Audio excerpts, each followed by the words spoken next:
What happens when both angles in a compound formula are the same? Let's find out.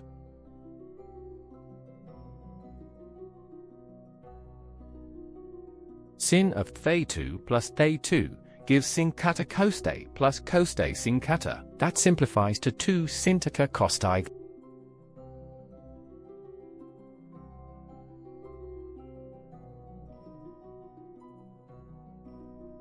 cos²θ2 equals cos²θ2 minus sin²θ2. Using the Pythagorean identity, we get two more forms: 2 cos²θ minus 1, or 1 minus 2 sin²θ.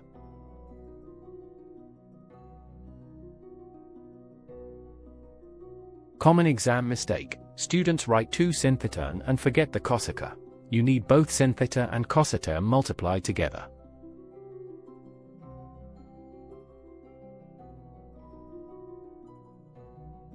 Remember, double angle means adding the same angle twice. Sin needs the pair cos² sin². Cos has 3 forms. Pick the one that matches your question.